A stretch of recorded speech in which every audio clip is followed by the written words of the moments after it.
And once again, we welcome you back to the 66 Pontiac Catalina Wagon project. This should be an interesting day. We just got to get that wiring done. With any luck, Pixie will get her dash peeled, and she's got some different things she wants to try. She just wasn't happy with how some of this laid down, and it's just too visible to accept something you're not happy with. I'm sure you noticed the black car's there, although it won't be in a little bit. Brian's bike is here. I think we're going to start a video series on that at some point, because I'm going to be learning some stuff. The Impala has been moved over. This will be a video series when we do the AC stuff and rewire it. Now, this is a different kind of rewiring than I do for other people, because on this one, I already know what I want it to do. That sure helps. So, no, and let's see what else we got. ShopDog just went back in. It's probably the last really nice day we're going to have for working on cars. But Mom is in the kitchen working on some jalapeno sauce, and ShopDog does not ever miss a chance to be in the kitchen with somebody, because that's where food comes from. So hopefully we'll see him a little bit today. Don't know if you noticed, but the car didn't sink. It's been a week. So we're real happy that we finally got this thing sealed. So we just got to do the wiring. Shouldn't be that bad. We're not expecting it to be terrible. So we'll see. Anyway, welcome back. Alright, it's time for us to start remembering where we were and mapping out our wiring. I know it's a mess in here. Don't worry about that. Pretend it's tidy. But he'll get that up, and we'll take a look. It can't be that hard. It just can't. We hope. Of course, we didn't think putting these sensors in would be this hard, but it's actually not that fun. Now, one of the things that we have definitely discussed, and I'm pretty sure we discussed it with you guys, was we're going to take advantage of these drilled and tapped holes from the sway bar bushings to get this wiring out of the way and go up over the cross member. And then I believe we're really just going to try to follow the air line with the wiring. It goes to the same place, so we may have to go to the inside of it and zip it to it. But that should work out pretty good for us. And then on these rears, you can see our intention back here is to pull the wiring down and away. You know, we're going to watch this. See this hot spot here? That, given enough time, will cut through this convolute. So we will make sure that we're something more like this, but that it can't get in here, it can't get in here, can't get in here. We don't want any issues with the wiring.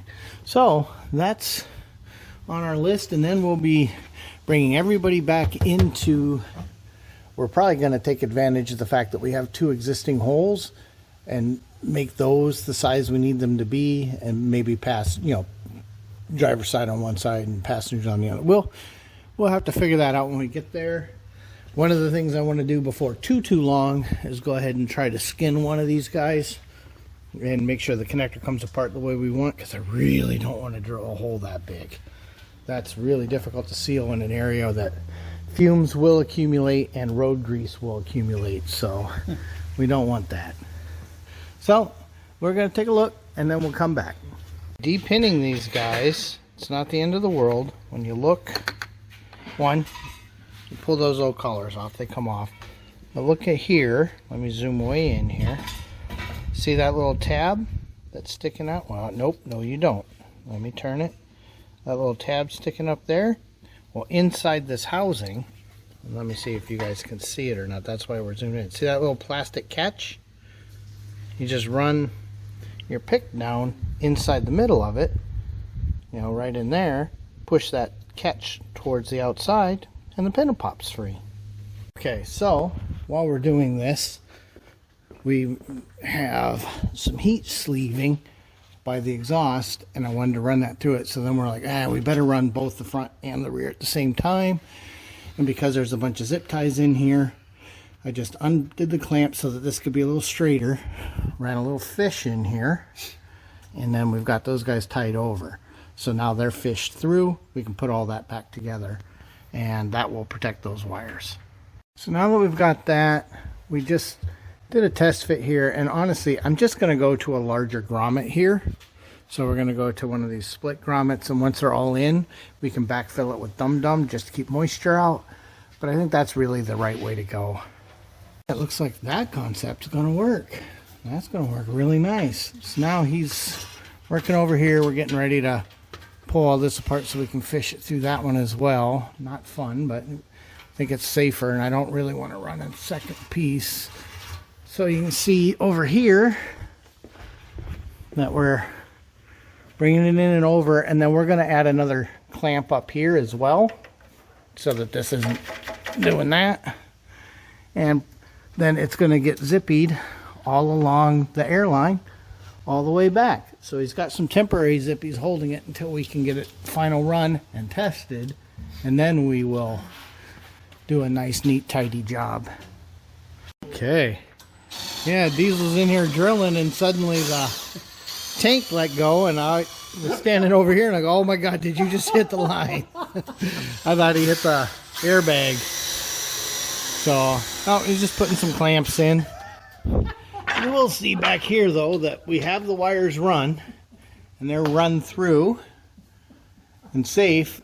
I've just gotta, now we will dum-dum that before we're done, but not yet, because I've still got to go in, pop all these guys back on, and then after that we got to hook them up, which will be fun, and then we're going to do a recalibrate and see how this all works. Hopefully it works better this time.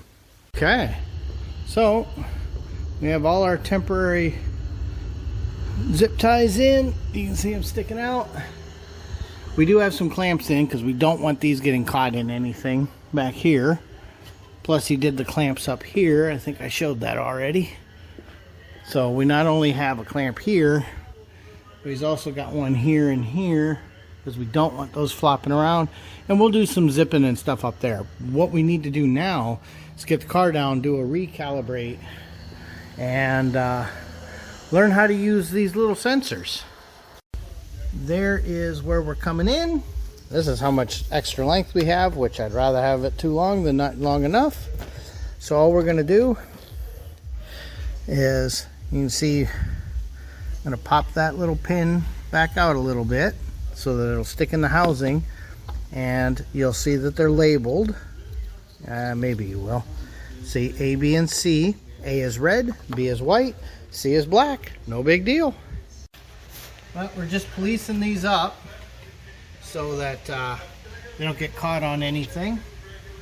So one thing I like to do if I'm zipping cable, kind of keep it all together, you know, don't have it all braided. So, and this is actually going to be stored under the tank when we're done, but we really want it to be safe and out of the way. So the next thing I'm going to do is we're going to bring that around and around and around, take a couple feet off of there. You can hear everybody shooting some ducks. We're totally out of zip ties, so that's lovely. But that's our concept. Neighbor Jeff's getting zip ties. Okay, 2 zip ties, please. Yeah, you can hear some ducks dying today. Are we killing ducks, or are we actually out at the range? I'm starting to think it's the range. This morning I know I heard duck hunters. This sounds like the range. So we just want all this to be safe. I don't have connectors for these Metro packs to shorten them, so I'm not going to. Oh, get a zip tie gun. They're like $4. And now, one of the things we did was, before we did all of this, we labeled them, because down here somewhere, yep, all these guys are also labeled, so we can plug them in. So for now, I'm just going to route it around here, up, and plug them in. We'll worry about neatness later. So, okay. There we go. So they're all plugged in now. Remember, we had to pop this tank out to get that harness in there, but it'll work. So now, we're going to start the car and redo the calibration. Alright, before he does that, the wind is really picking up. So I'm going to put the black car back on the lift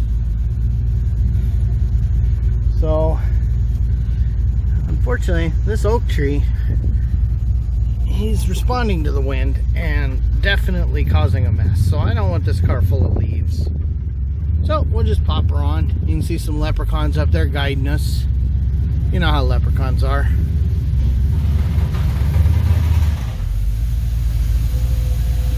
Okay, let's take a peek. Okay, we're pretty centered on the ramp.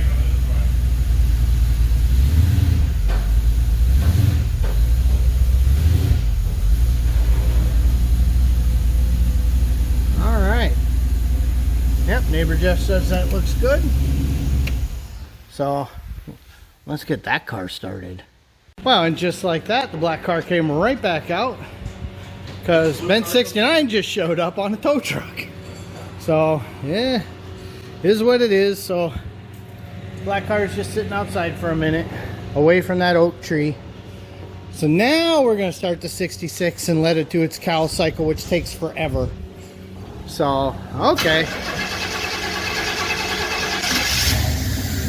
there. Oh, I bet it's going, hey, I measure sensors. Here's your data. So, okay. He's going to set that up, and then I'm going to go get a gas can, and we're going to see if that's just out of gas or not. Okay, so he's on step 120, and it's just doing its thing. Just verified its ignition. Now we got to figure out what in the ignition. So that'll take a few minutes, and you can hear she's doing whatever it is they do. Okay, can I see anything down there? All right, so take a look at this. Those are still bag pressure numbers, but the red bar graph is the reading off of the sensor. Watch the numbers when I put weight here in the driver's seat. This one. Ooh, it went down. Yep. Now how long before it picks it up? Because we don't know what the averaging is yet. Don't yet. And I suspect that it's going to learn a little bit as we go. Okay. And it only dropped half an inch when I plugged in. Okay. Right, hop in the back seat and let's see what it does. I think we get enough movement to get it to self-adjust. Numbers change? Yeah, that one came down too. So they're both down to 100. Yeah. Yeah, I don't know how long it takes before it says okay. It might take minutes. Otherwise, while you're driving, it would be trying to correct. Or you haven't set that up yet. So on the upside, that's neat that we can see the levels. Yep. Okay, on the Bent 69, since that gear sheared, which I've never seen before, but it feels like the cam is fine, we're going to drop an HEI in there for now, just to get things running until we can get the actual gear. It's in the other room. Like I said, I've never seen that before, but obviously we lost top dead center. So I just pulled the #1 spark plug so I can put my finger over it, and of course we'll be able to see the timing mark. So I'll just have them crank it a couple times until I feel compression, and you know, you'll feel it. You'll feel wind in the hole. Okay, so this is our quick solution. HEI off the floor. We had to pull the coil. There wasn't room. We had to right angle the oil pressure gauge. Not my favorite, but we had to do it. You can see we're really close down there, but we can clear. It's really close on the wall, but it clears. So we're all hooked up, and we picked the HEI because our wires were already set up for that. So we'll hook it up and see if she starts. And then Kevin's over there doing his nice fancy wiring. Real quick to make a note to myself for the future. Okay, the MSD box is still telling, you know, the atomic is still being told by this what the tact signal is. So I'm going to take its white wire, hook it up to the tact signal here, since we just told it wasn't using timing, because we don't need the mag trigger or anything, and go from there. So I can undo this in the future, but I'm going to pop that connector off. I've got a I had a 2-position connector, and we'll get that on there. Okay, so without expecting it, we now have it running on an HEI. Okay, well, it started. This is temporary until we can get parts and understand exactly what happened. But I'm glad we were able to get it to run. You never want a car stuck. So, and I know they've been over here playing with the sensors and making it go up and down and doing all the stuff. So hopefully, oh, look at that. They're in there. I don't know if you guys can see it, but Diesel and Gretchen are hanging out in there and Pixie's driving. Okay, so she just started up good. The other thing we found with the HEI is, of course, that doesn't fit, so we cobbled together an air cleaner. So at least he's got that for now, and now he's going to kind of drive it around the yard, and we're going to see what's what. Okay, so there, Tom moved out of the way a little so that Bartley can get around. But he's going to run and go fill her up. Yeah, you got your phone? Okay. This is something I never do. I don't normally film myself on camera for this. But today went a little weird. It was not, you know, what I was expecting to do today. We didn't know we were working on the Bent 69. He was just coming up to visit. That's going to be a separate video. We'll deal with that later with how we're going to fix that distributor gear. It turns out that's not uncommon. So at this point, I'm going to flip the camera and I'm going to ask Diesel and Pixie what they did today on the Pontiac. Oh. All right, so Aaron, we got all this wiring run, and you can see it here. It comes up, and it's all tidily, you know, taken all the way down underneath. You'll see that where it runs here with the brake line, it's shielded. Looks like you put hose on it. Yep, it's all shielded there, which is nice. Follows all the way down.